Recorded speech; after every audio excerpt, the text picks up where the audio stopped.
Hello, hello, hello, everyone. Welcome back to another episode of Reconnect with Plant Wisdom. It's me, Tigria Gardenia. My guest today, when you watch a movie and you have, or maybe some of you have been able to experience in real life, but you have somebody that you sit down with and is being kind of interviewed, or maybe there's like a conversation happening in the kitchen with somebody who is just a piece of story of a whole like movement of a whole slice of history.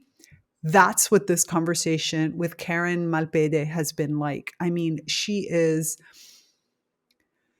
what there's so much to be able to tell you that it was like we were going off and trying to follow tangents and then bringing them back in. And this is what it looks like to really be radical in the sense of both extreme or movement or bold type of perspective, and also radical as in I am rooted as like the radical in that perspective. And it was just such an amazing conversation that I know that you're absolutely going to love. It took me forever to just come up with the title of this episode because there is just so much in there. We talk about theater as not protest, but as witness and history. We talk about the environmental movement before climate change and how the theater and the arts have been a part of that. And most importantly, we really got into the true root of ecofeminism, to the very birth of the word, because Karen actually is friends with the woman who coined it. So there is just so much in here. And I am so excited for you to listen and watch, or whichever it is for this, and for you then to go check out Karen's work. So without any further ado, this is episode 130, which finally came up with the title. It is, hold on, I wrote it down. Radical Lives in Theater, Embodied Eco-Feminism. Welcome to Reconnect with Plant Wisdom. I'm your host, Tigria Gardenia, nature-inspired mentor, certified life coach, and the founder of the Naturally Conscious community. For over a decade, I've been known as a world ambassador for plant advocacy, working closely with plants to share their practical wisdom to help you consciously embody the elements of life that nourish your evolution. In this podcast, I delve into ancient and modern knowledge from biology to spirituality about the wondrous ways of plants. Together, we'll explore how ecosystem thinking helps you overcome limiting beliefs, understand the true nature of relationships, and live an authentic, impactful life. Hello, Karen. It's so nice to have you here with us. Hello. And I should ask you how you pronounce your name correctly. Got to do that. No worries. The common thing that lots of people ask me, my name is Tigria. Tigria. Yeah, Beautiful. although I would say that most people just say Tigrilla, like especially in the American Tigrilla. world, it is. Tigria. Which was a Tigria. question I had for you. Is it Malpede or Malpede or In Malpede? in in the United States, it's Malpede. In Italy, it's an Italian nickname which means hard way to walk, like Right. Oedipus. It's Malpede. Yep. Malpede, yeah. Well, I guess that's the perfect introduction to kind of help people understand who is Karen Malpede. Yes. She chose a hard way to walk, which is to be a eco-feminist, pacifist, political activist, playwright. Yeah, it's been a good way to walk also. I like how you can condense it. When people ask me like who I am, I have to say I him and I ha and I give 30,000 different words. I love that you could just put it and condense it into that. I think that's just so fantastic. It's beautiful. I was so excited when I saw your profile come up and where I was looking for, new guests, and I saw what you were up to. I was like, "Oh my goodness, I need to speak with this woman," because besides the fact that I love theater, all things Right. theater on, at every scale, but the combination of ecofeminism and theater plus everything else that you've done, because you're an author and so many other pieces, really caught my attention. Since we have a lot of people who don't necessarily know this term, how do you define ecofeminism? Well, it's obviously not obviously, but just looking at the word ecofeminism, it's ecology and feminism. So it is women who are environmental activists, pacifists, that comes with it, um, and who see women as the nurturers, the creators of life on Earth, obviously, and therefore those who need to protect it. Uh, it set the example of how we protect the Earth I and like that. ourselves, by the way. Yeah. Yeah, I really like that definition. Especially recently, I came across somebody who was defining, for example, ecology Hmm. as the sociology of nature. Like Hmm. relationships in nature, Hmm. basically. And then, as I was, how you play with words and you start to kind of expand on definitions, and you're like, ecofeminism, ecology feminism, the relationship of nature in feminism, and it really made me rethink about how ecofeminism is not, first of all, it's not just about women. It's really about these relationships. It's all those same kind of ideals that we stand for, Hmm. relating to looking at any being as the being that they are, for who they are, to being able to understand the different relationships. And that's includes also your relationship with Hmm. self, as you said, and all these different parts. What got you into ecofeminism, Yeah, and how does it combine into your playwriting? a little history lesson. One of my oldest friends coined the term ecofeminism. She wrote a pamphlet in the 1980s called "What is Ecofeminism?" and in which she explained it's the connection between feminism and ecology. And in the early 80s, 1983, 84, starting then, we did big political actions. There were two women's marches on the Pentagon, and we uh, brought puppets and a lot of yarn, and we wove the doors of the Pentagon shut with yarn. We planted a graveyard on the front steps. The Pentagon happens to be, perhaps appropriately, right next to Arlington National Cemetery, which is a cemetery for the veterans. And so to get to the Pentagon, we walked through Arlington Cemetery. So right to the steps of the Pentagon, which caused all these deaths of the people who are buried there. And then in 1984, women bought.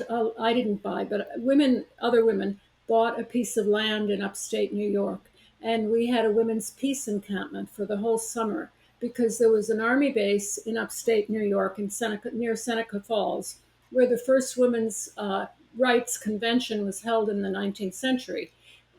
We bought this land. We were camping out because the plan was to ship nuclear weapons to Europe from this base. And there was at the same time in England Greenham Common, which was another encampment of women who were camped in a forest. I was there one day, absolutely magical English forest. They had these little tents where they lived. And they too, like we, spoke to the young soldiers who were guarding these weapons.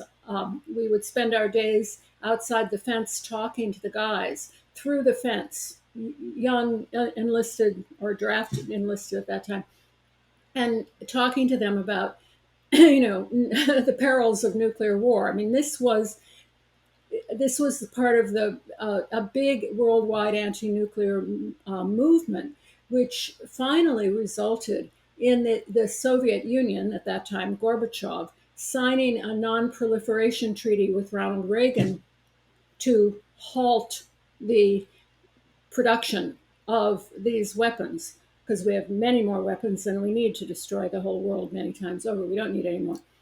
Donald Trump abrogated this treaty, but it was in force for all these years, and it made a big difference. Yeah, and I love that type of, I'm going to use a silly term in a way, active activism, in the sense of Mhm. like really activism in that time was, okay, permit me for saying this. I hope it comes across what I'm trying to say, which is it was performance, not because it was performative, but it Mhm. was about like Right. being visibly seen, about being part of the show, about being there and being Yes, witness, whether it's yes, and walking down. being more exciting than the other folks. Yeah. dancing, singing, using puppets. Um, so have just, in one sense, having a very good time, in another sense, sort of winning people over by this attractive energy. And Yeah, I which I should, I'm sorry. no, no, no, go ahead, go ahead, go ahead. This scene is written about in some detail in my book, but I will tell you what it is. So we walked in 1984, 83 or 84. The date's right in the memoir, but I can't remember. From the Women's Peace Encampment, we were trying to walk to Seneca Falls, which was where in 1848 the first women's rights convention had been held by Elizabeth Cady Stanton, and I'm bollocking the names. But the first women's rights convention had been held. So we were walking there, and we walked through a town called Waterloo. So we were all women, and a lot of us were lesbian women. A lot of us were mothers. A lot of us we were all ages. We walked through the town of Waterloo, and we were met on the bridge um, by a huge mob of white men with guns. And they stopped us on the bridge. They did not want lessee, commies, et cetera, walking through their town. And so the women sat down on the bridge, and the men were there with their guns. And one line of women stayed sitting facing the men, and the other women formed a circle and debated what we should do.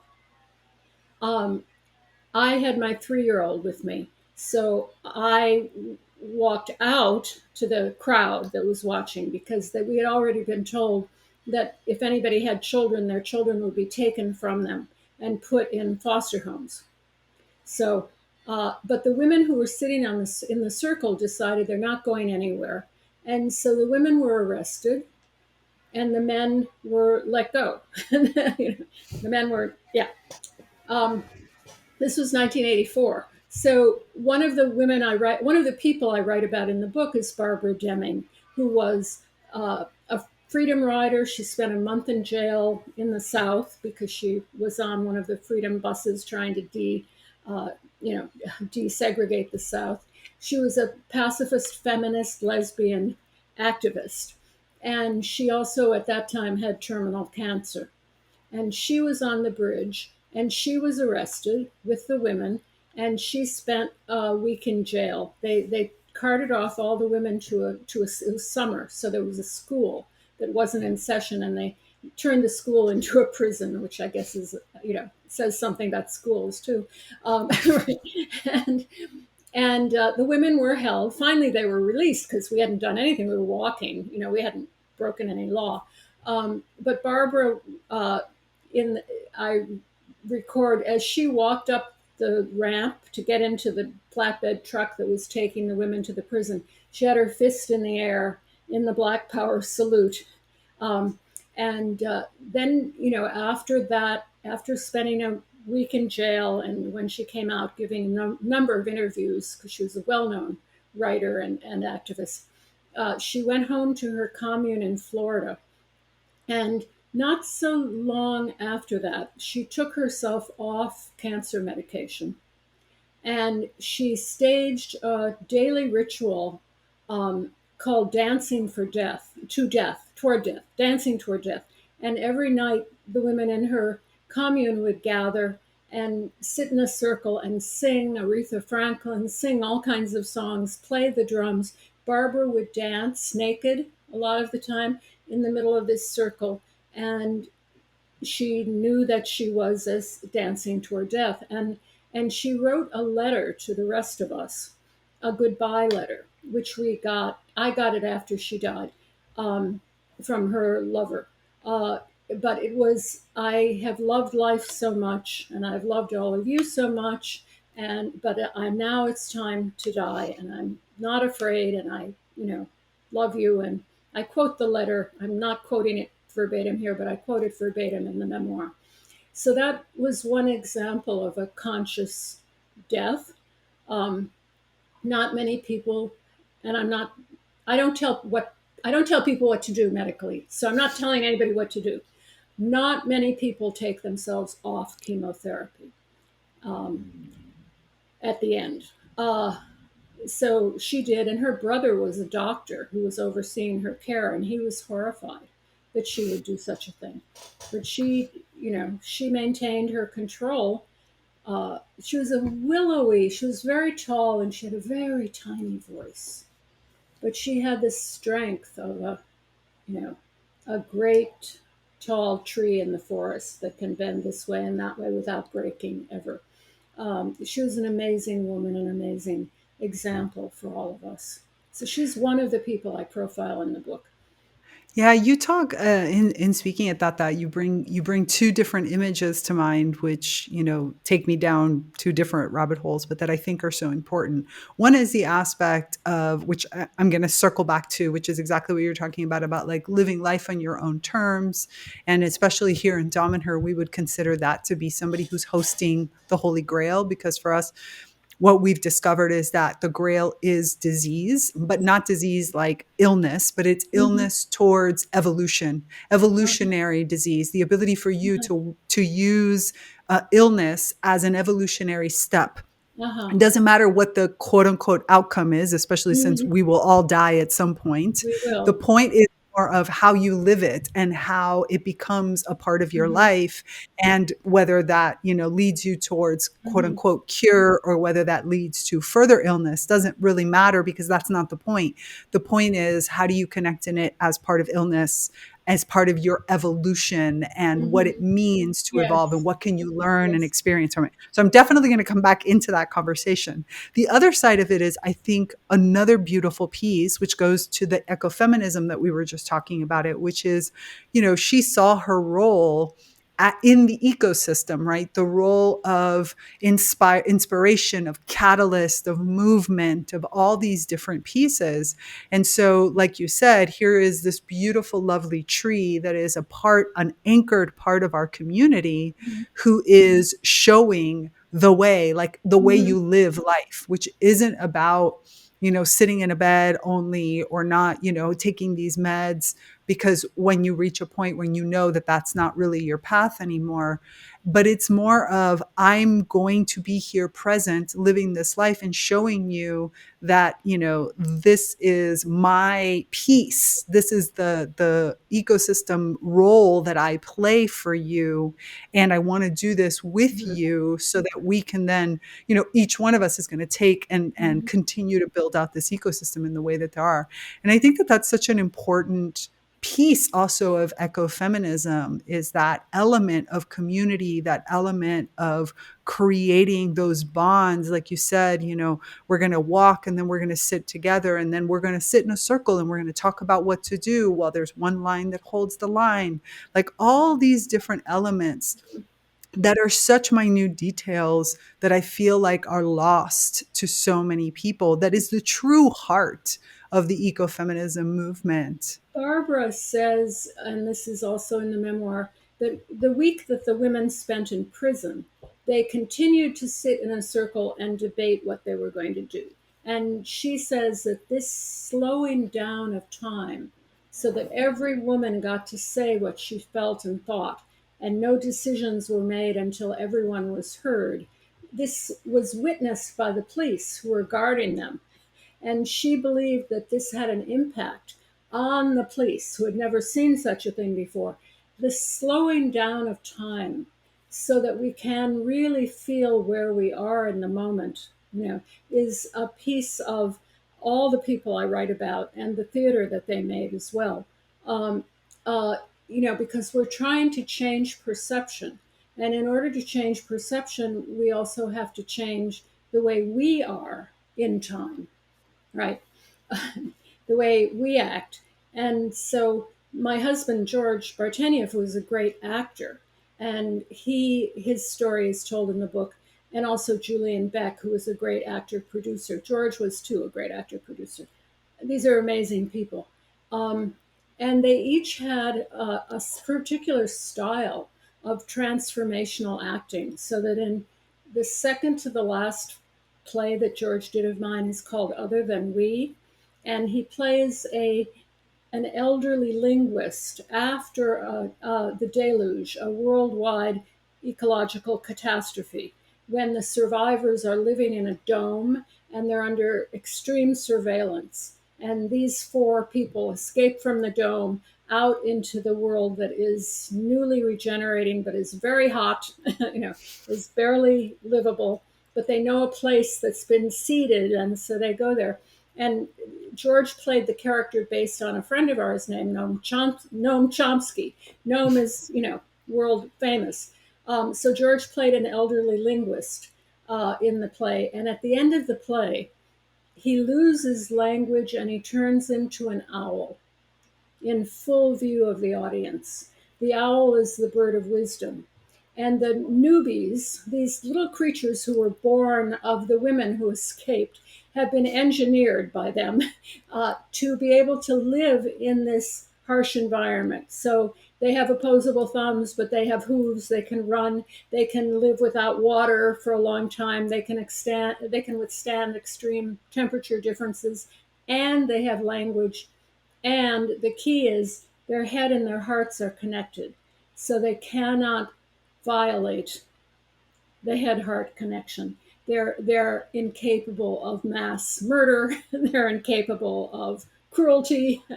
They're incapable of all these things that are driving us all crazy and are holding us back, right? We have to, you know. So, I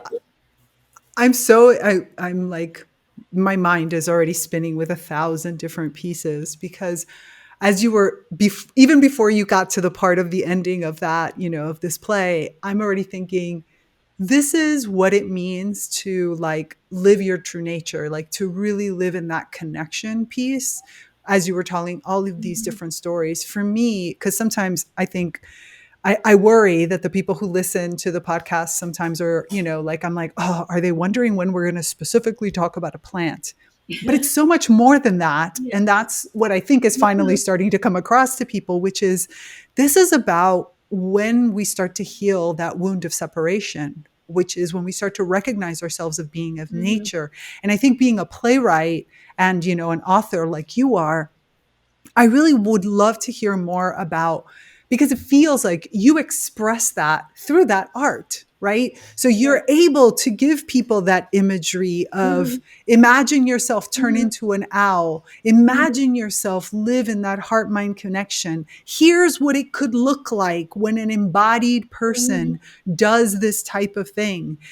And I feel like that is why I talk so much about the arts, because I feel mhm, like it's what allows us yeah, to experience a new paradigm, to kind of step out of the rules that society has built for mhm. us today and embody that. And that's the true Yeah, nature and connection. embody is a great word Hmm. in your body, Hmm. embodying yourself through your body, which of course is what actors do.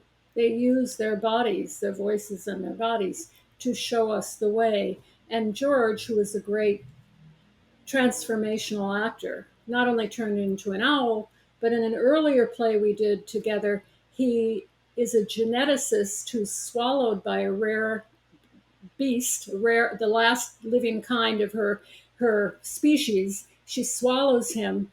He plays a scene in the belly of the beast. The beast separates. We can see inside her belly. There's a love scene played, and he comes out her mouth, and he's transformed into an ecologist.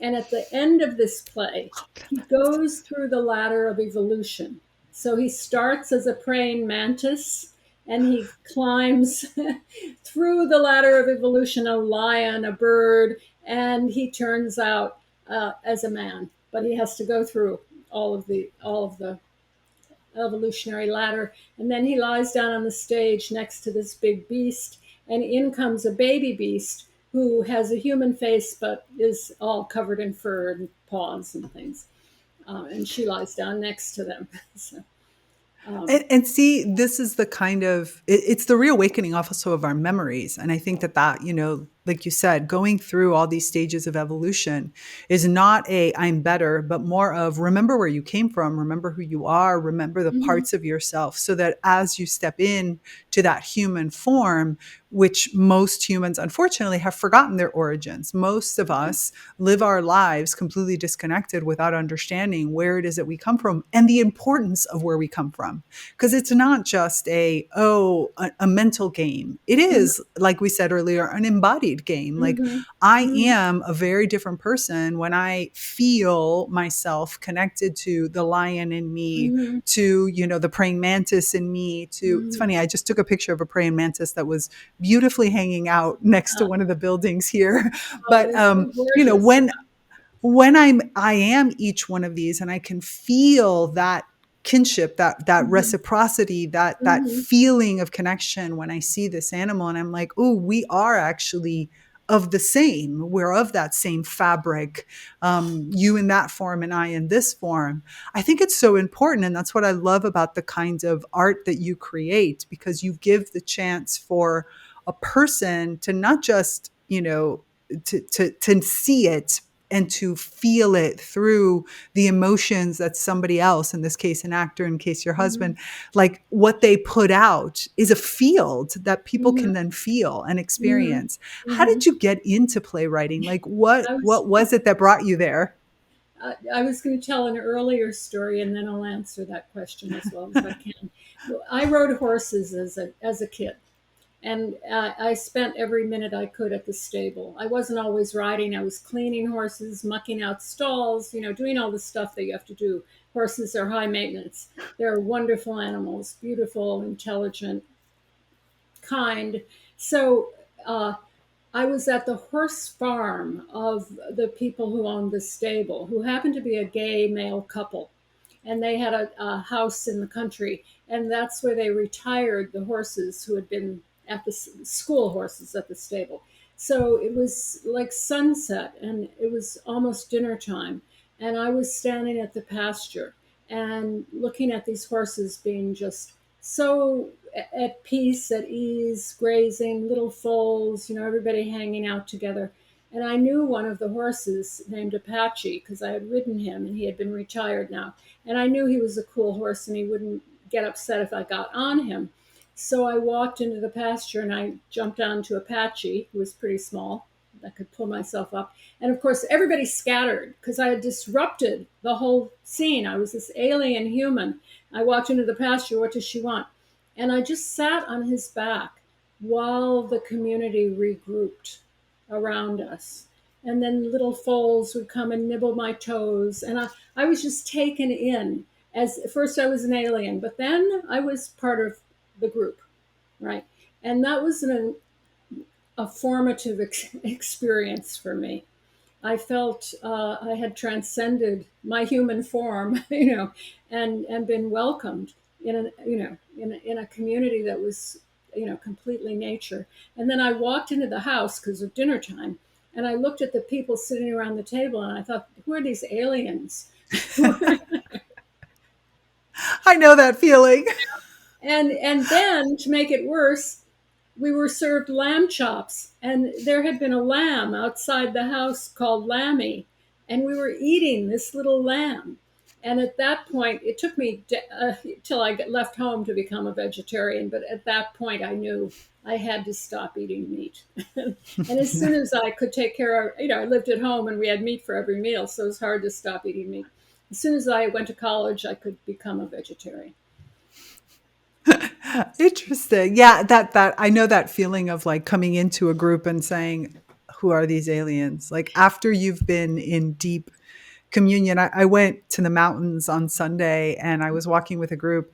And my friend is a woods guide. One of my closest friends here is a woods guide. He is wonderful. And I love going on walks with him because he really takes you to Mm. these gorgeous areas here at the foothills of the Alps that we are. But Yeah. there was a woman in the group, very nice in general. Like I remember kept thinking, in another context, I would love to hang out with this woman. But in Uh, that context, she just wouldn't stop talking. um, And she just had to know everything. And I'm like, can you just just for, for a so minute. I ended up like Mm, walking in front of everybody else. And there was another uh-huh, woman in the group who was like perfect because, we would interact and then she would go off and like wander and mm, but especially because it's mushroom season here. So they just kept looking for mushrooms and it was in such a greedy, I want mushrooms way. uh-huh, It yeah, felt so foreign. And I mhm, was like, uh-huh, so so there uh-huh, was two of us, one that was way in the back and me who was way in the front. And we uh-huh, were like,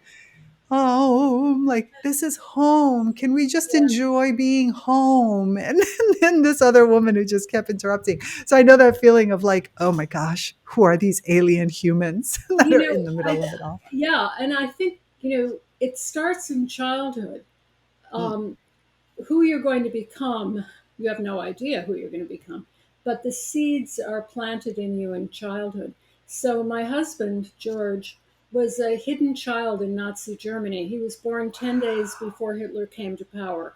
He was from a mixed marriage. His mother was from a very wealthy Huguenot family in Berlin, and his father was a Russian Jewish emigre to Germany. And his mother and his father ran a dance company. Anyway, this story is told in detail in the book, but fast forward. In 1938, the kids, George and his brother, were sent to a Steiner school in Bavaria to get them as far away from Berlin as possible. And because they couldn't leave the country because George didn't have a birth certificate, he didn't have papers. And the German family would eventually get the next year they would get the kids out because they could pull a lot of strings. But now they wanted them just away, you know. And so the Steiner school, if you know Rudolf Steiner, um, they held their classes outside in the woods in the Bavarian Alps. And every holiday was celebrated with a festival.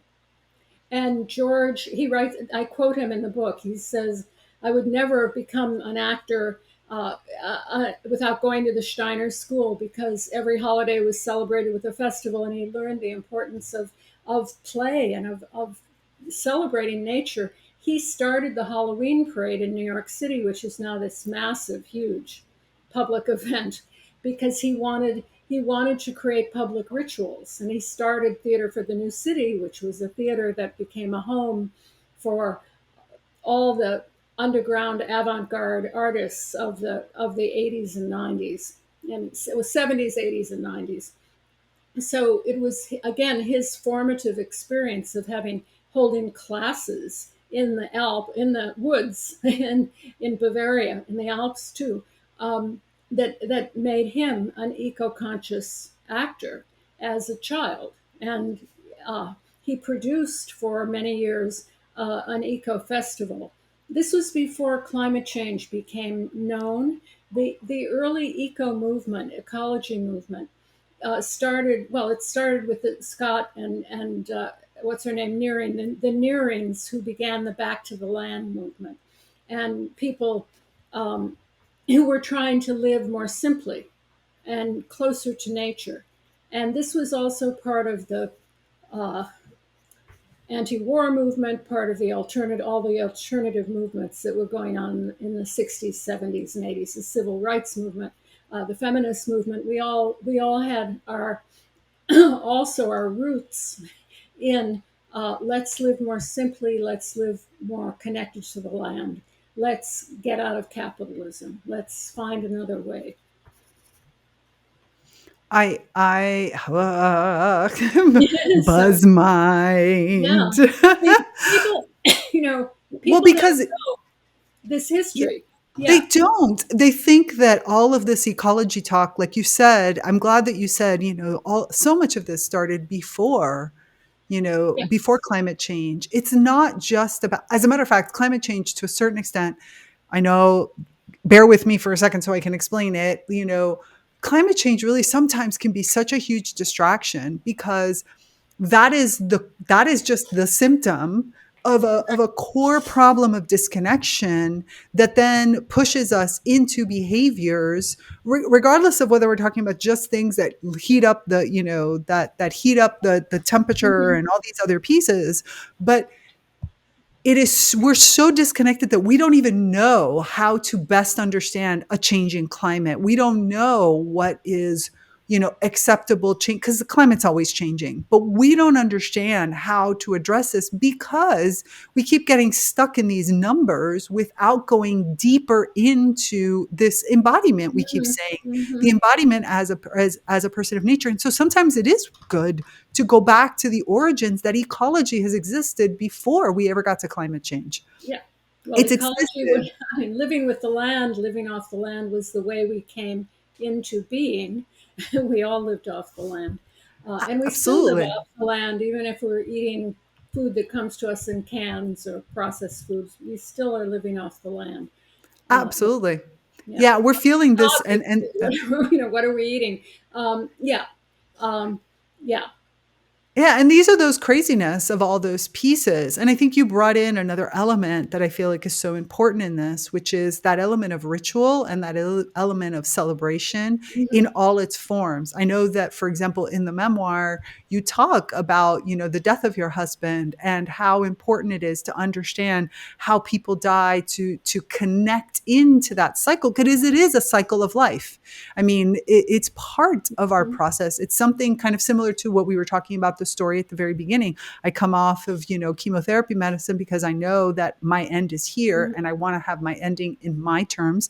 I had one of my closest friends last year do the same thing. She mhm, chose at some point for she had a very strong aggressive form of cancer, and at mhm, some point they were like, well, the only way would be for you to keep doing rounds of chemotherapy, then take 3 months to like recover from that, and then by that time you have to start again. And she was like, you know what, no, mhm. like I'm done with that cycle. I want to really just enjoy this period of my life. And it was one of the most beautiful experiences for all of us to Yes, be able to yes. witness and be a part of her Mhm, life in this very conscious transition, to the fact that I remember the day before she died, I had gone to visit her and we were sitting and chatting, and she would like space out for a second. And mhm, I was like, I would have to wait until she would come back. She came back and we were talking, and she's like, did you notice that I keep kind of going away? And I was like, yeah, where are you going? And mm. he's like, nirvana. Like she was very adamant of like, Wow, this was her connection, and she felt it. Like yeah, she's like, it's that's so close beautiful. now. That's Like she was beautiful. right there getting Yeah, ready for yeah. this. It was such a beautiful Mhm. experience. I'd love to Yes, hear more about how you bring that into the memoir and your own experiences, yes. and how this has become a big part of your life. So my father had cancer, and he was very young. He was 44 when he died, and this was in he died in 1969. So chemotherapy was really aggressive and really toxic, and he he was given every he went to he went to a cancer center, where they had a, and they just nuked him, and it was unclear to me whether he was an experimental creature, or his cancer could not be cured. We knew that. So Right. he was kept alive for 3 years, but 2 of those years were absolute agony, and he was afraid to die, and my mother didn't want him to die, et cetera, et cetera. So I watched that as a child, and I've written about it in two plays, um, and uh, I thought it was terrible. I didn't, that I thought he was being tortured, by the medical establishment, um, which turned me against Western medicine. Not that I'm totally, but pretty much. What's another way? Can we cure this in some other way than penicillin, or, can we? But I'm not, Okay, so then in my 40s, one of my closest friends, Julian Beck, who founded the Living Theater, which is very well known in Italy because they lived in Italy for a number of years as an itinerant theater. They're one of the best known and most influential experimental theaters of the 60s and 70s. They became friends of mine, Judith Molina and Julian Beck, when I published my first book. And so in the 80s, Julian, who was 60, only 60, and kind of at the peak of his artistic life, was also dying of cancer. And he did not take himself off medication. In fact, he was fed intravenously because he could no longer digest food for a year. 12 hours a day he would be hooked to the feeding machine, 12 hours a day he would not be. But he he kept working this whole time. He was writing, he was acting in some big Hollywood movies. He was in The Cotton Club, he was in Poltergeist 2. He's the evil guy in Poltergeist 2. He was in Miami Vice. He played a criminal in Miami Vice. This is the most pacifist, the most nonviolent person I've ever met in my life. So at the very end of his life, he was going to go. He had done two Beckett plays, a Beckett Mm. play in New York and at La Mama. And my husband George, who I didn't know yet, was also in another Beckett play that was done on the same bill. And they were going to Europe to tour. And then he took himself off the feeding tube to do this tour. He said, it will touring will increase my appetite. Well, he knew somewhere he was that he couldn't digest, but he didn't want to be bothered on tour with his feeding tube. So they went to Munich. They were supposed to go to Venice, but he was too ill, and they flew back. And then he was in hospital. He died in Mount Sinai Hospital, but he kept writing up until the very last day of his life, really. So he wrote a book of poems at the very end of his life, which Judith said the book is about the struggle between the poet and death, and so he was conscious dying again, and he also understood the importance of community. So we would gather in his hospital room every day. People would sing, people would chant, people would bring crystals, people would bring flowers, they would bring potions of all sorts. Allen Ginsberg came in. There's a funny story in my book about Allen, and I was in the room with Julian and Allen. What happened? You have to read the book, but it's a very funny story. um, and so there was that death. And I introduced Julian to Barbara. They were both dying at the same time. They both chose different ways, but in the sense they were the same way. They wanted to be surrounded by community, and they said that. And he took himself off the feeding tube finally, and she took herself off the chemotherapy. So that was really that was when I was 40, and I during this time I had a kind of mad affair with one of the people who came to visit Julian, who was an acupuncturist, a gorgeous half Algerian, half French acupuncturist, and and that so fast forward a few years, and I write a play called Us, which uses all of this stuff that I've been telling you. So there are two actors, a man and a woman, who play six characters. They play themselves and their parents as lovers in 11 scenes of psychosexual dynamics. I just reread this play yesterday and I was shocked. I mean, it's the most daring play I think I've ever read. Certainly sexually most daring. It's totally wild. It's I loved it. I loved rereading it. So this play is dedicated to Julian and to Jean Genet, who was a friend of Julian's and a playwright I much admired, although I didn't know him. Um, and they had both just died. And Judith Molina, Julian's partner, directed the play at Theater for the New City, which was the theater that George co-founded. And he was in it. George was in it. So that's how I met George. He was doing 11 scenes of psychosexual dynamics, and he was beautiful in this play. And that's how we met. Wow. Just so So, in you've a way, cancer brought me to gave me my creative insights.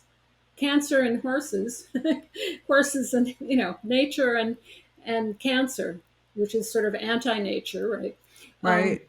Gave me this dialectic that I'm still working with.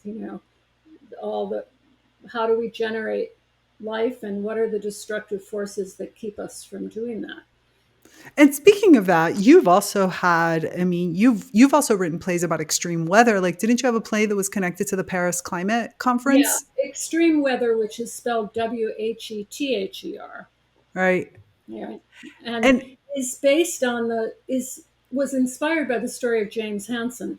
Jim is one of the foremost climate scientists in the world, and he was the one who went to Congress in 1988, and he said, everybody knew that global warming could happen. He said it's happening. The temperature's going up. We have tracked it. So you have to do this, this, this. And Congress said, we don't believe any of this. They just blew him off.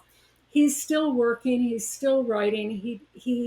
His predictions are, um, people call him too extreme. On the other hand, everything he predicts comes true. He's one of the foremost climate scientists in the world. And he was censored by the Obama administration. And so he resigned from the government. They wouldn't publish they wouldn't publish his results because his results were showing, so he resigned from the government so that he could sue the government on behalf of the next generation. So he joined, his granddaughter was part of the suit. It's still working its way through the courts. The children brought a lawsuit that you're stealing our future.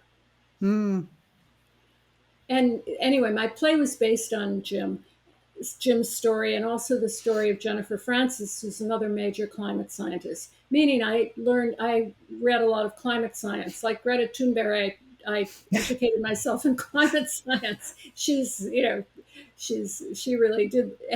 And both Jim and Jennifer loved the play. We did it 3 times. We took it.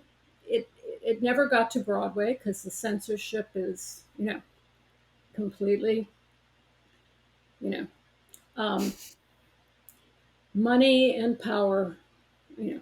So, but we did take it to the Paris Climate Conference, and we performed it in English and French 4 times in Paris as part of. There was an art cop, which was an artist festival that was around the Paris Climate Conference. We stayed in the hostel with the the civilian activists from all over, the Native Americans and the tribal leaders from all over the world. And it was because of them, it was because of the civic society people who came to Paris that the Paris Climate Conference, they were going to say we have to limit 2 degrees of warning, but because we chanted 1.5 to stay alive, and they changed the agreement to 1.5 temperature rise. Of course, we've blown through that. blown through it totally. Yeah. But this is another example of, again, how the arts and alternative ways of connecting into this, into this information, like you said, like you had to digest so much climate data in order to be able to create this play. And yet the play cuts through that Yeah. need for so many Yeah. people. It Jim, gives them a, Jim, I'm sorry. Jim no, Hansen, it's this is on our website. You can go visit this. Jim Hansen spoke to the audience after opening night, and then he's interviewed, and he says, um, this play could reach a lot of people. It's much more interesting. Frankly, the documentaries are just not very interesting, he says. right. But this play, you know, it didn't reach a lot of people because we never got it off Broadway because of the financial censorship. Right, right. But like he said, this is the kind of thing that cuts and touches through Right. people. I was in Broadway a few months ago, and I'm a huge, like I said, love Mhm. theater in all its Uh-huh. forms. Ended up only seeing one play, which was Redwood. And I don't know if you've Uh-huh. heard of Redwood. No. It was produced by Idina Menzel, which is she was, the original cast of Rent and the original Uh-huh. cast of Wicked. And it's basically the whole set is a redwood tree, is a Uh-huh. giant redwood tree in the Uh-huh. middle. And the entire story revolves around this woman who ends Mhm. up kind of escaping her life and just drives off from I don't remember where and ends Mhm. up in the redwoods in the Mhm. redwood forest in Mhm. California and finds this giant redwood tree. I think the name of the tree is Mhm. Luna in the end. And when she's there, kind of like in her lost state and just kind of in awe of this beautiful being in front of her, these two scientists that are connected, that have been working in the redwood forest and that are very connected to this tree, end up coming into the scene. So in reality, there's only four actors in the entire musical, and actually really five, because there's four human Three. actors and then Three. there's Luna who's Yeah. in the middle of this. Yes. And it was wonderful to see a Broadway play in the Netherlanders. So, we're talking about like real Right. Right. kind of Mhm. perspective, to Mhm. finally be about a tree. Like Yeah. really, this tree was the center point. Of Yeah. course, it had to be Adina Menzel who did this, because And but it's funny still, because I have never heard of this, and partly it's because I've been writing the memoir and I've been out. I haven't been watching the theater, but I have a close young friend in his 30s, who is trying to get a climate change play on Broadway. He's producing a climate festival. He calls it the Sixth Fest, after the sixth extinction. And mhm. I don't think he's ever heard of this play. Yeah, So yeah, it yeah. closed, I think, in either May or June, Hmm. but It it was was, a spark. It was yeah, something. It was a yes, door that yes, opened yes. into it. Of course, it had to have an element of humanity. It was her Hmm. grief and all these things. But there's Hmm. a few scenes, because most of the scenes are because and it's a very simple set to a certain extent, Hmm. because it's mostly a Big video tree. projection. Hmm. But the tree has all these different aspects. Because literally, it's just the trunk. The trunk of the tree is the Hmm. middle of the stage, and that's what Yeah, everything is. And then they right. have these Hmm. harnesses, which they go up as if they're going up into the Uh-huh. canopy and to Uh-huh. live. Very. It's based on the life of Julia Butterfly Hill, who Uh-huh. lived in this Lived tree in the Luna tree. for 2 Mhm. years. Yeah. And so it's based on Mhm. that principle. Uh-huh. And Yeah. I was just so excited that, again, Yes. here is this tree getting center billing. Yes. And, is it the best play in the world? No. Are there things that I was like, they should have hired me? I would have had them do Right. this, and this This. differently, because, of the relation, to really make the relationship with Luna more, real. But it's an opening. Yeah. It's an opening to get these types of conversations. It didn't go that much into climate, but it did, because it had Mhm. to. I mean, Yeah. Right. the redwoods are getting lost, so you Right. you Right. can't ignore it and pretend it doesn't exist. There was logging considerations that happened, Hmm. so you could hear the Yes. loggers in the Hmm. background. There's all kinds of things of these topics, and I was just so happy to see that we're finally starting to kind Absolutely. of Hmm. bring these current harder topics, because that's what the theater has always done. I mean, Yes. from Virginia, from From Who's Afraid of Virginia Woolf to, but from all so Oedipus, many. from the Greek. Yes. Yeah. So so it was really, really, really exciting to see that piece. And I guess that's another area of environmental justice, right? To use that voice and use that platform to really Yes. bring to light things that maybe people will not watch on the Hmm. news, but they Hmm. will watch if they go Yes. into a theater to Yes. experience it. Yes. Yes. And of So course, so you can't imagine having poetry without nature. I asked this question in one of my plays because I said, um, will there be birds if when the world it's other than we that takes place after the climate disaster, and they've lost the ability to speak in metaphor, and when they escape from the dome where they're all being captured and fed artificial air and fed, it's a whole controlled environment, and they escape out into the denuded but just recovering world, their language changes as well, and they begin to speak more poetically and deeper about themselves and everyone because they have nature metaphors again. yeah. Yeah. And we need this. I mean, it's this is these aren't new topics. I mean, Ursula Le Guin has been, writing Right. from the Right. 1960s and 70s about these, Right. See, topics. that's the early eco-feminist movement. She was Ex- an early, and Octavia Butler too, the great black writer who was writing climate change novels, way back in the 80s, which are now totally prescient. Yeah, were totally prescient, are now coming to reality. Yeah. I know, and that's my People hope, have always known this, you know, right? from the very get go. And, one reason we are uh, running off of fossil fuels is when the Industrial Revolution started in England, the power was hydro, it was water wheels. Right. And because of that, it was free and it was non centralized. And um, the the businessmen, I don't know how to call them, couldn't control the workers because everybody could have a mill, everybody could turn their spinning wheel using hydroelectric power. So they wanted to centralize the power source. Coal coal became, because with coal you can also control the workers, Right. they live right there, you know so that's started it.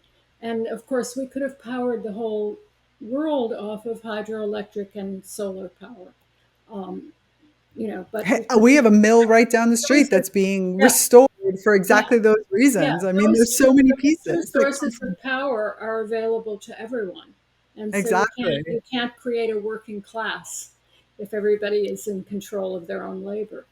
So Where do it's you see, I mean, as you look at what the modern, and as we start to wrap things up, as you look at kind of the modern, I would say, theater scene from whatever it is that you've seen. I had somebody contact me from New York that he was really trying to figure out how to create a play connected to plants, but he was like, wanted to do it from the embodiment of a plant. And he mm-hmm, was struggling, obviously, to not anthropomorphize, to not also seem like he's kind of making fun of the plants. Could it be as easy as like being on stage and just being, how do you represent sessileness? And there's really interesting movements, and I've read a lot of papers that are kind of trying to understand the whole this entire movement. I know that, for example, Estado Vegetal, which was a play that was written about, being an embodied plant. It was uh-huh, really interesting to see how do you do it, uh-huh. because of course we all have these notions of movement that are very different from what that perspective is. And there are people who are trying to show plant agency on Yes, the stage in yes, art, and mm-hmm. through that, where do you see kind of the ecofeminism, but also just ecology in general movement on in the creative arts, specifically in playwriting? Where do you see that going? Well, it can go in any number of directions. It depends on the creator. I work with language. I write poetic plays. So, I also work with a lot of movement. And I told you about some of George's. George Mhm. was a transformational actor, so he could transform into anything. And that notion of transformation is really important. So when he went from old linguist to owl in front of the audience, they didn't know how it was done, and it was so beautiful. There are photos of it on our website, lots of them. Um, uh, there's that, being a transformational actor and working with poetic language, which was our thing. That's what we did. Our theater was based on those two. We were an activist, nonviolent theater, poetic and transformational, sort of showing change. One can only really talk about their own aesthetic because everybody, go for it, do whatever go for it Right. in whatever way you can. But I did want to bring up the Bread and Puppet Theater, which George was very good friends with Peter Schumann, and I've got come to be know Peter a lot more since we scattered George's ashes in the Bread and Puppet Memorial Grove in the Northeast Kingdom in northern Vermont, which is this stand of pine trees. Talk about trunks. So they go way up, and then up there, 50 feet, is the Is canopy. And this is the most embodied place. This has the memorial grove, has memorials to so many of our friends: Judith Molina, Grace Paley, uh, Joel Covell, who was an eco writer, on and on and on. Every people have, and so that's where I scattered George's ashes, and he has his own tree, and his photo is nailed to the tree, and so is the hat that he wore in several plays, nailed to the tree. It's an Irish cap, and I say in the memoir, George would have wanted to be a tree. George was a tree hugger. We would go into Fort Greene Park, which is our local park, but our local park was designed by Walt Whitman and Olmsted, the great park designer of Central Park, etc. And it has huge old elms that are from the previous century, 100-year-old elms.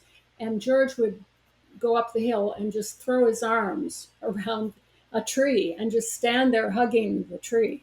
You know, he was an he was an ecologist.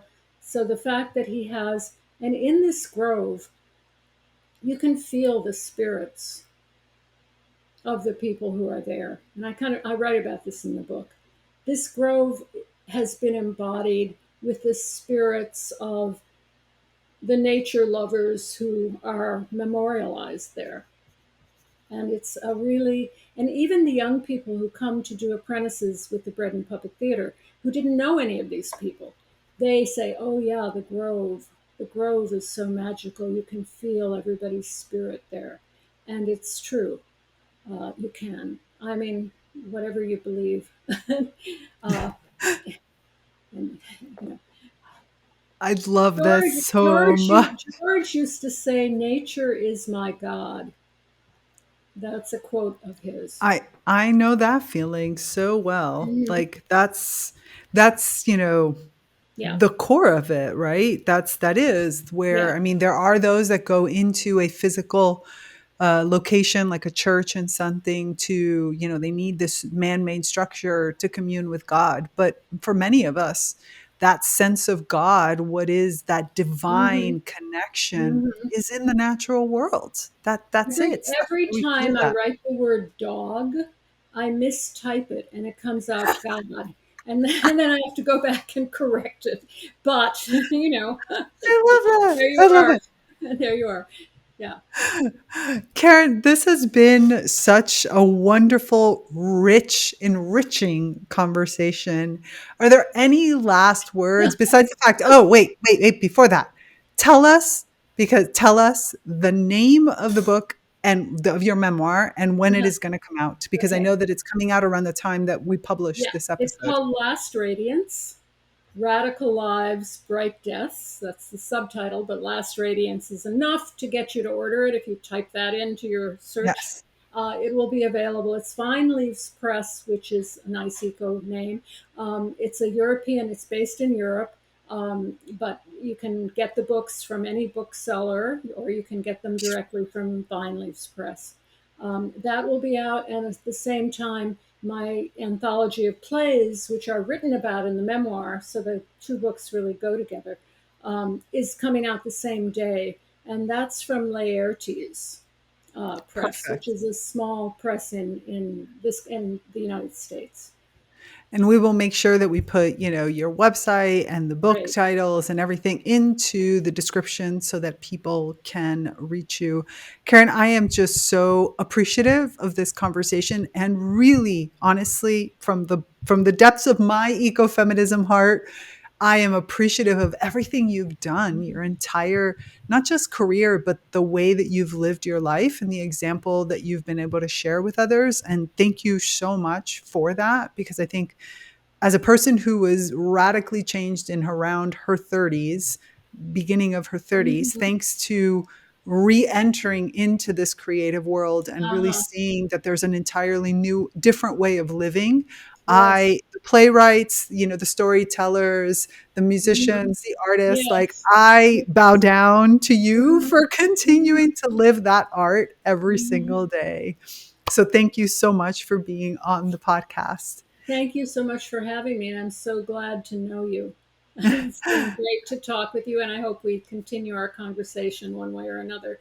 I'll show up on your doorstep with my laundry. Yes, exactly. Yes, you can come anytime and I'll do a load of laundry for you. That's an inside joke based on the conversation we had at the beginning. So, but if you want to know more, for all of you that are watching and listening, please make sure you like and you subscribe. You go visit Karen's website also.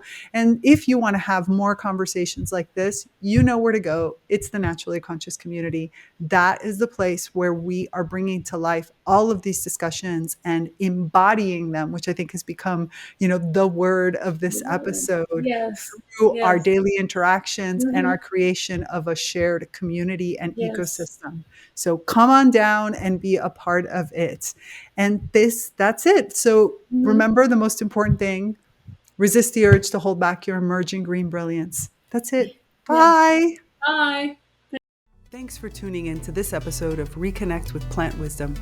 To continue these conversations, join us in the Naturally Conscious Community, your premier online ecosystem for plant reawakening and accelerated evolution and co-creation with other kin.